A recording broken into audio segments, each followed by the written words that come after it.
بسم الله الرحمن الرحیم. محترمو، د نننی سبق چې دی هغه د دویم نمبر سبق دویم نمبر حصه ده.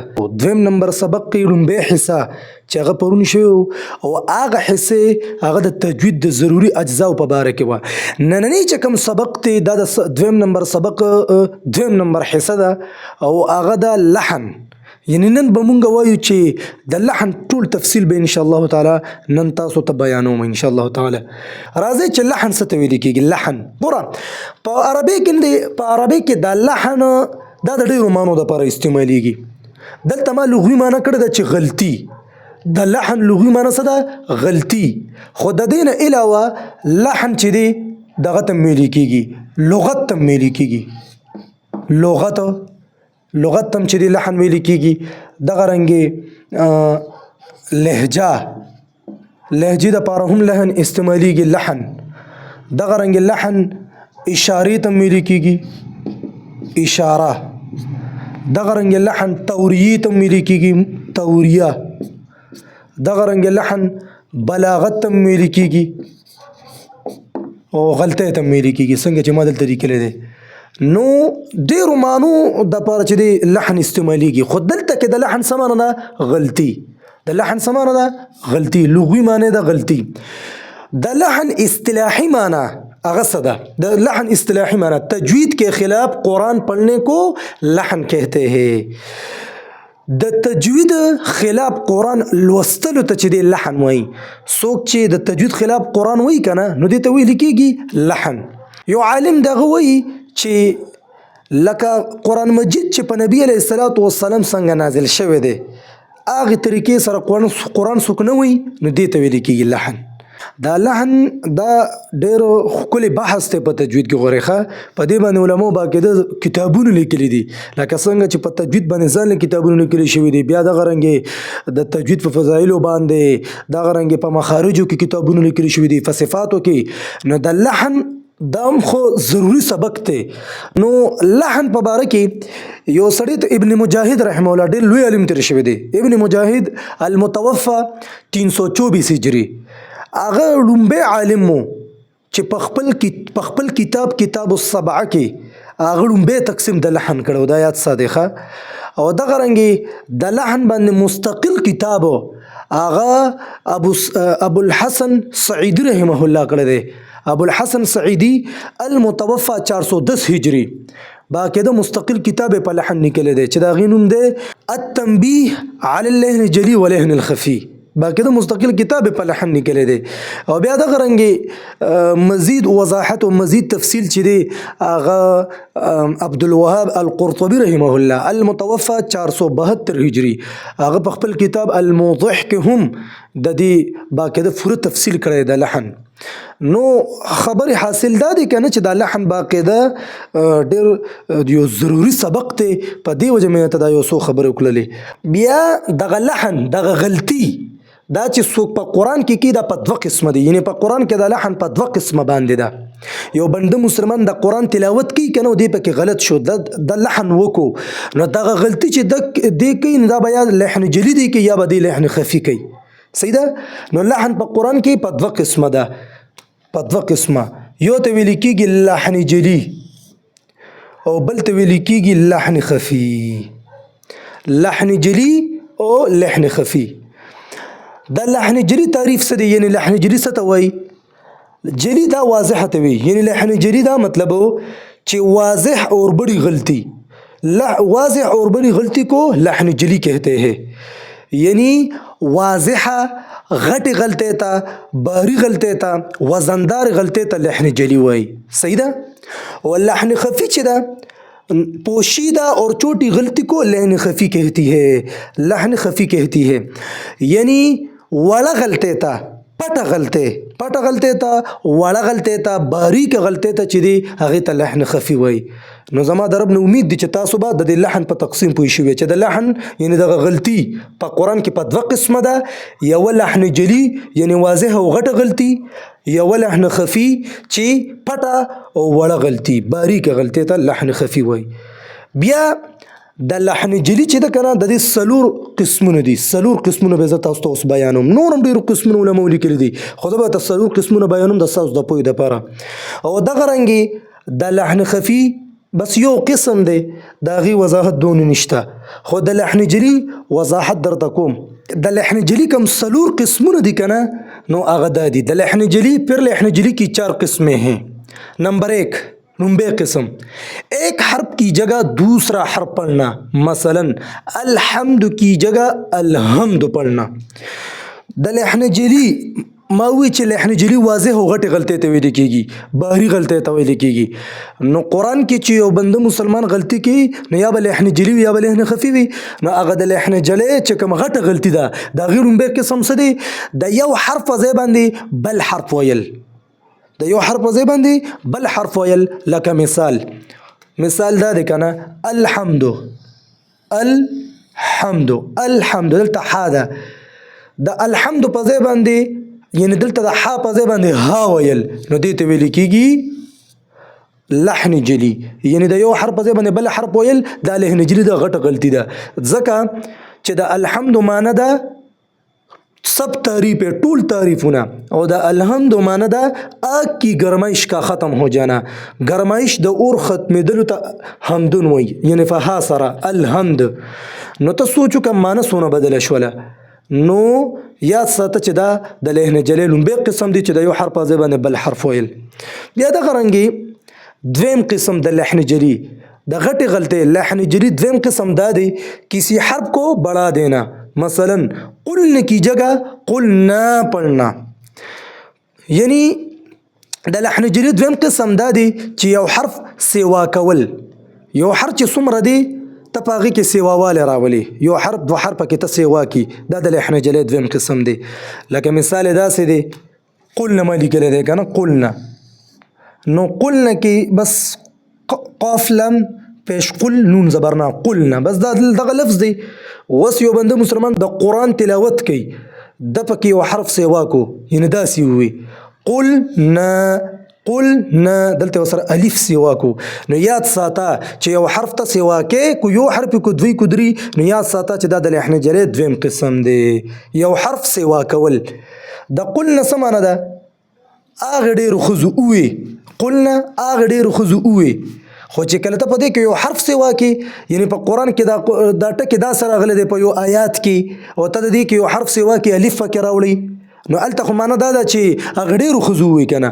خو ته په دې په ځای باندې دې کې الف سیوا کې نو بیا معنی داسې شي قلنا مونږ ووایي یا مونږ. دا قلنا اصل کې د تصنیع او د جمع د مذکر او د مؤنث دپاره استعمالیږي. د متکلم کو هغه دوه سړي وي کو دوه ښځې وي کو ډېر سړي وي کو ډېرې ښځې وي. نو اوس د قلنا معنی ده مونږ ووایي نو معنی څونه بدله شوله دا په څه وجه چې تا پکې یو حرف سیوا کو. نو دا د لحن جلی دویم نمبر قسم دی. او د لحن جلی دریم نمبر قسم دا دی کسی حرف کو کم کرنا. مثلا قلنا کی جگہ قلنا پڑھنا. دا مې دلته دغه مثال مې دلته راوړو خو دلته څه دي د لحن جلی دریم قسم دا دی یو حرف کمول. یو حرف کمول یعنی په قرآن کې یو لفظ دی او هغه چې څنګه دی ته هغه چې دی کم کې یو حرف ته کم کې دوه ته کم کې نو دې ته ویل کېږي لحن جلی. د دې مثال مې درکړی دی قلنا. اوس دې کې الف دی نو د دې معنی خو ما تاسو وکړو که نه د دې معنی ده مونږ چې دی ووایي. نو قلنا دا د تصنیع او د جمع دپاره راځي د الف سره چې کله وي. خو چې کله تا دې کې یو حرف کم کو یعنی د الف ته کم کو ته ووایي چې قلنا نو د دې معنی خو شوله چې هغه ډېرو ښځو ووایي نو یاد ساته چې معنی بدلیږي. نو دا د لحن جلی دریم نمبر قسم دی یو حرف کمول فالفاظو کې کمی راوستل. دا د لحن جلی دریم قسم دی. د لحن جلی څلورم نمبر قسم هغه دا دی حرکات و سکنات میں غلطی کرنا. مثلا حرکت کی مثال انعمت کی جگہ انعمتو پڑھنا. ساکن کی مثال انعمت کی جگہ انعمت پڑھنا. پدې مو اوس پوهوم. د لحن جلی څلورم نمبر قسم د غټې غلطۍ څلورم نمبر قسم دا دی که نه حرکات و سکنات میں غلطی کرنا. اول تاسو زه په دې پویم چې حرکات څه ته وایي او سکنات. نو بیا چې مثال در کوم دا کوم مثال مې چې لیکلی دی په دې چې وضاحت بیا کوم نو بیا پرې پوه شئ. حرکات څه ته وایي؟ حرکات چې دی که نه دا جمع ده حرکت ته. د څه ده؟ د حرکت جمع ده او دا ویل کېږي زبر زیر پیش ته. لکه دلته د حمزه د پاسه دغه دی دې ته حرکت وایي. د ح د پاسه دلته زبر دی حرکت ورته وایي. دلته یعنی زبر زیر پیش ته حرکت وایي. زبر زیر پیش ته حرکت وي. زبر زیر پیش ته حرکت وي او دا حرکات جمع د حرکت ته. نو دلته ما مثال درکړی دی که نه حرکات او سکناتو کې غلطي کول. د دې دا مثال شو چې حرکت مثال مې دی درکړی دی که نه. انعمت انعمت کې د تا د پاسه څه شی دی؟ زبر دی. زبر دلته حرکت د زبر راغلی دی. نو حرکات او سکناتو کې غلطي کول دا د لهجري څلورم نمبر قسم دی. نو د دې مثال داسې شو چې انعمت کې د تا د پاسه زبر دی او یو بنده مسلمان د قرآن تلاوت کوي او هغه داسې وکړي چې هغه د تا د زبر په ځای باندې تا پیش وي. یعنی انعمت علیهم په ځای باندې څه وي؟ انعمت علیهم وي. یعنی دلته د تا د پاسه زبر دی خو د تا د پاسه دی پیش وي. نو یاد ساته چې په حرکاتو کې غلطي کول دا لهجري ده. دا ډېره غټه غلطي ده. د دې مثال تعریف درته لږ کومه نو نور به پرې پوه شئ ډېر خوند به وکړي. هغه ده قرآن کې د سورې فاتحه کې راځي اهدنا الصراط المستقیم صراط الذین انعمت علیهم. ای ربه مونږ ته نیغه لاره وښې لار د هغه کسانو انعمت علیهم چې تا پې انعام کړی دی د هغې خلکو لار راته سمه کړي. نو دا انعمت معنی خو دغه ده چې تا پې انعام کړی دی خو چې تا د تا حرکت ته بدل کو یعنې د زبر په ځای دې پیش وي انعمت علیهم نو معنی به څه شي؟ ای ربه مونږ ته نیغه لاره وښې لار د هغه کسانو چې ما پې انعام کړی دی. نعوذ بالله من ذلک. نو سوچو که معنی څونه بدله شوله. نو دا د لهجري څلورم نمبر قسم کې چې دا د حرکاتو سکناتو کې غلطي کول. نو د حرکاتو په مثال ما تاسو پوهیږئ چې حرکاتو کې غلطي کول څه مطلب شو. دغه رنګې یعنی مطلب ده چې د زبر په ځای زیر ویل د زیر په ځای زبر ویل د زبر په ځای پیش ویل د پیش په ځای زبر داسې ټول. نو حرکاتو کې غلطي کول د دې دا مثال. او سکناتو کې غلطي کول سکنات څه ته وایي؟ ګوره سکنات دا جمع د ساکن ده. ساکن ساکن څه ته وایي؟ ساکن ګوره ساکن هغې حرف ته ویل کېږي که نه هغې حرف ته چې دا کم حرف د پاسه چې دی سکون وي. دلته مثالونه ما لیکلي دي که نه. دلته به تاسو په دې الحمد باندې پوه کم. دلته د لام نه دی دا ساکن دی. ولې؟ چې دلته د لام د پاسه سکون راغلی دی. نو ساکن حرف هغې حرف ته ویل کېږي چې دا کم حرف د پاسه څه وي؟ سکون. دې ته موږ په پښتو کې غوړندې وایو خو دې ته په تجوید کې څه ویل کېږي؟ سکون. سکون غوړندې ته په تجوید کې څه ویل کېږي؟ سکون. نو دا غوړندې یعنی دا سکون چې په کم حرف د پاسه وي ته ساکن حرف وي. نو په سکناتو کې غلطي کول نو اوس به تاسو پوه شئ. یعنی سکناتو کې غلطي مثال کې ما دا لیکلی دی انعمت حمزه نون زبر ان نون د پاسه څه دا نون ساکن دی. وس یو بنده مسلمان د قرآن تلاوت کوي نو هغه داسې ووایي یعنی د انعمت په ځای څه وایي؟ دلته د نون د پاسه سکون دی او دی وایي چې انعمت علیهم یعنی دا نون متحرک وي. د نون د پاسه د زبر حرکت وروړي حالانکه د نون د پاسه خو چې دی سکون دی دا نون خو ساکن دی او دی دا ساکن حرف چې دی متحرک وي. نو دا د سکناتو مثال شو. نو حرکاتو سکناتو کې غلطي کول نو دا مثالونه دي چې تاسو په ما په تفصیل سره پوهه کړئ. نو دا د لهجري څلور قسمونه تاسو ته ما بیان. نور یاد ساتئ چې د لهجري ډېر اقسام جوړیږي خو چې په دې څلور باندې پوه شو نو د دې نه هغه نور وتې دي. لکه دغه رنګ مشدد حرف شو. لکه د شد مثال تعالی زه درکم مرو مرو مرو. اوس دا لفظ دی اوس په دې کې تا د شدونه وي مرو دی وي نو دام لحن جدیده. دام لحن جدیده.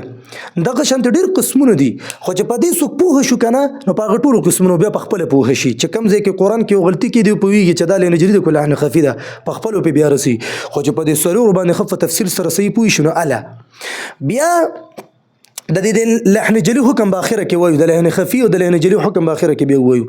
وس د لحن خفي څه ته وایي؟ او لحن خفي خو موږ وختو وایي که نه چې لحن خفي وړه او پټې غلطۍ ته ویل کېږي باریکې غلطۍ ته ویل کېږي. خو د لحن خفي څو قسمونه دي. د لحن خفي صرف یو قسم دے. دا خبر یاد ساتے. لحن خفی کی ایک ہی قسم ہے اور وہ یہ کہ حرفوں کے حسین ہونے کے جو قاعدے مقرر ہے ان کے خلاف پڑھنا، یعنی صفات عارضہ میں غلطی کرنا، مثلا غنہ نہ کرنا، مد نہ کرنا، پر حرف کو باریک پڑھنا وغیرہ وغیرہ. پدیم دا سے پویم گورا د لحن خفی یو قسم دی او هغه د لپاره ما تاسو ته یو ښکلی غوندې تعریف لیکلی دی. د حروفو د ښکلا دپاره چې کومې قاعدې مقرر کړې شوي دي که نه، د هغې خلاف چې ته کله قرآن وایې نو دې ته لحن خفي وایي. نو په صفات عارضي کې یو غلطي کول نو دې ته ویل کېږي لحن خفي. د یې مثالونه ما درکړي دي. غنه نه کول، غنه نه کول دا لحن خفي ده.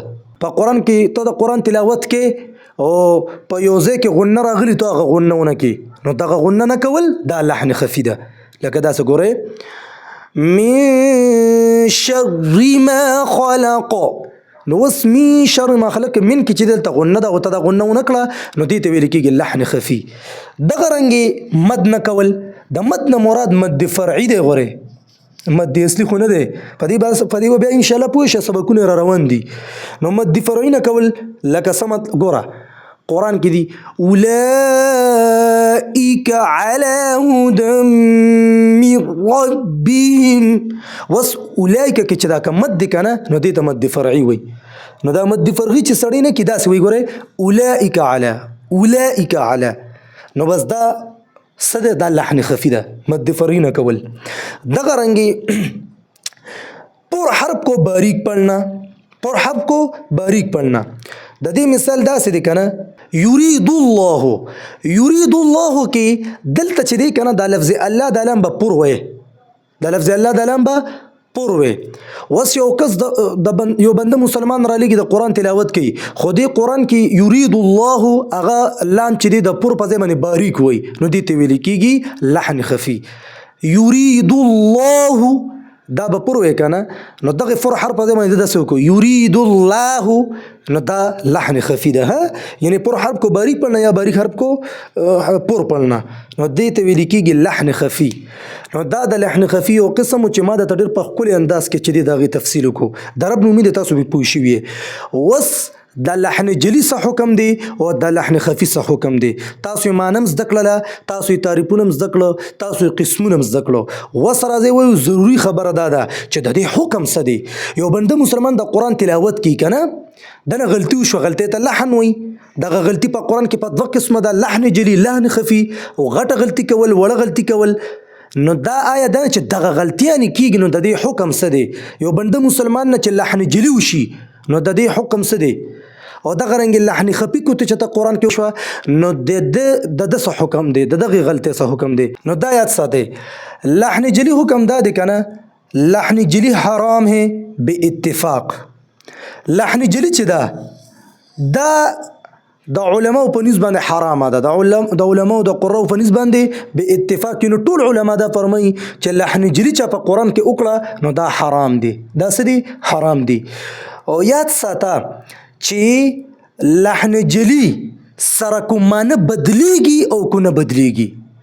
لحن جلي چې چانه په قرآن کې وشي که نه، کو چېرې دغې لحن جلي چې دنه وشوله، کو چېرې دې سره معنی بدله شوه او کو بدله نه شوه نو یاد ساته چې دا په اتفاق سره دغه غلطي کول په قرآن کې دا حرام دي او حرام دي. یاد ساتئ، یاد ساتئ چې کله نا کله د لحن جلي په کولو سره مونځ هم غورې فاسدېږي. دا خبره ذهن نشین ساتي. نو دا ځکه مې دا قید ولګو کو لحن جلي دا کو د چانوشي کو دې سره معنی بدلیږي او کو نه بدلیږي. یاد ساته چې دا په اتفاق سره د علماو دا حرامه ده. او لحن خفي چې دی د لحن خفي څه حکم دی؟ لحن خفي کی مکروه ہے اور بعض کے نزدیک حرام ہے. لحن خفي حکم دا دی چې دا مکروه دی، دیتا اکثر علما مکروه وي. خو یاد ساتي چې د بعض علماو په نسبت باندې دا لحن خفي هم مکروه دی. یعنی کو چانه لحن خفي یعنی دغه غلطي وشوله که نه چې کم ته مونږ وړه او پټه غلطي وایو نو یاد ساتي چې د بعض علماو په نسبت باندې خو دا غوره حرامه ده. خو دا ده چې ډېر علما فرمایي چې دا مکروه دی. صحیح ده؟ په دې کې زه یو خبره تاسو ته کوم، کو عوام پې پوه نشي نو اکثر دې کې طلبه هم دا قاریان علما هم دا اوري، هغې دپاره یو خبره دې کې کوم. یو لوی عالم دغه دی کې یو خبره کړې ده چې ګوره د لهن خفیم په دوه قسمه ده. لهن خفیم یو په دوه قسمه ده. یو هغه لهن خفي ده چې هغه ماهر قاری لوی قاری د هغې پیژندلو کولی شي، د هغې نیوکه کولی شي.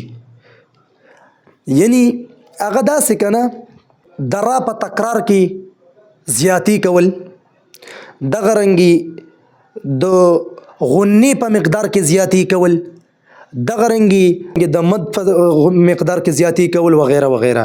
نه دا د لحن خفي یو دغه قسم دی. او دغه رنګې فرمایي چې د لحن خفي یو هغه قسم دی چې هغه یو عام قاری هم معلومولی شي، د هغې نیوکه کولی شي. لکه قرآن کې یو ځای کې ادغام راغلی دی، ادغام، او دې دغه ادغام ونه کی اظهار وکي. لکه ګورې قرآن کې راغلی دی من یقولو، من یقولو، دلته اوس ادغام دی. په دې به بیا پوهېږي انشاءالله تعالی چې ادغام څه ته وایي، اظهار څه ته، دا ټولې خبرې. خو صرف دونه پوه شئ چې دلته دی ادغام من یقولو. وس یو کس راولګېدو هغه ووایي من یقولو، من یقولو، یعنی د ادغام په ځای اظهار وکړو، نو دې ته ویلي دا د لحن خفي دویم قسم دی. نو بیا دغه عالم فرمایي چې د لحن خفي چې دا کوم لومبی قسم دی که نه، نو دا خو دا مکروه دی. او د لحن خفي چې دا کوم دویم قسم دی چې دا خبره نو دا چې دا وی حرام دی، حرام. دغه قسم هغه بیان کړی دی. د دې داسې بل مثال چې دی تاسو له درکم چې تاسو پې پوه شئ، هغه دا دی که نه للفقراء. نو دلته اوس للفقراء کې مد دی. اوس یو بنده مسلمان دغه د قرآن دا تلاوت کوي، دلته دغه مد ونه کو، قصر به وکړو، داسې وي للفقراء، للفقراء، یعنې داسې ونه وي چې للفقراء، داسې ونه وي، بس قصر یې وکړو للفقراء. نو یاد ساته چې وي دا د لحن خفي دویم قسم دی. نو عالم فرمایي چې د لحن خفي چې دا کوم لومبی قسم دی چې د غنې مقدار کې زیاتې کوي، یعنی هغې دغه رنګې د مد په مقدار کې زیاتې کوي وغیره وغیره، نو دا وی مکروه دی. او دا لحن خفي چې دا کوم دویم قسم دی، لکه مثال چې من یقولو کې دلته ادغام دی، یو بنده مسلمان دلته اظهار وکي، من یقولو په ځای من یقولو وي، یا دغه رنګې للفقراء کې مد دی، دا چې دی قصر وکي للفقراء وي، نو دا چې دی حرام دی. نو دا ته ما د یو لوی عالم د هغې تقسیم بیان کو. اکثر یوازې دا نه دی کړی، بلکې ډېرو علماو په خپلو کتابونو کې د دغې د لحن خفي دغه دوه قسم بیان کړي دي چې د عوامو د پوهې دپاره ډېر ښکلی دی. سیده نو ما تاسو ته دلته بیان کړ. زما د رب نو امید تاسو به انشاءالله تعالی د لحن په دې ټول تفصیل باندې پوه شوي یې. نو کوشش کوي چې تاسو ته زه بار بار ویم چې دا په خپل هم اورئ، او دغه رنګې د خپلو ملګرو سره په ګروپونو واتس اپ کې، فیسبوک باندې، په کم یعنې تاسو سره چې کم ایپس دی تاسو په هغې باندې دا ګورئ، نو دا کوشش کوئ چې د خپل اکاونټ نه شیر کوئ، یا د یوټیوب نه را ډاونلوډ کولی هم شئ، او دا هغه په خپل واتس اپ کې ملګرو سره شیر کول. کیدای شي د ستا د وجې لکه بل چاته پته نه د ستا یو ملګری دی هغه ته اوس د دې پته نشته، او ته هغه ته دا شعر کې هغې هم وګوري، او هغه هم دا دروس شروع کړي، او د هغه هم د قرآن د حروفو ادایګي سمه شي، او قرآن بیا سم وي، د غلطونو بچ کېږي. نو دا خو د ستا دپاره ډېره غټه خبره ده. نو کوشش کول پکار دی چې د دې دروسو شیر کوئ ځان سره. لایک او کمنټسو دپاره زه دا چیزونه نه کومه، بلکې دا زه د دې دپاره کوم چې زما د وجې بل ته فایده میلو شي. نو دا ډېره غټه خبره ده، او الحمدلله ډېرو ملګرو وله توجه مو ورکړې ده، ما ته اندازې لګي، ځکه چې په واتس اپ باندې ما ته هر ملګري راته وي، مشران وي چې موږ ته دغه درس راولېږي. نو ماشاءالله دغه رنګې په میسنجر کې هم ډېرو کسانو وي چې ماشاءالله دغه ترتیب چې تاسو کوم شروع کړی دی، نو دې له تاسو وجود ورکړي او په استقامت سره وکړي. نو زه هم د رب نه غواړم او تاسو هم راته دعا کوئ، او چې زموږ صحت برابري موږ به کوشش کوو، او دغه رنګې نو کوشش به کوئ چې په خپلو خصوصي دعاګانو کې به موږ یاد ساتئ. وآخر دعوانا ان الحمد لله رب العالمين.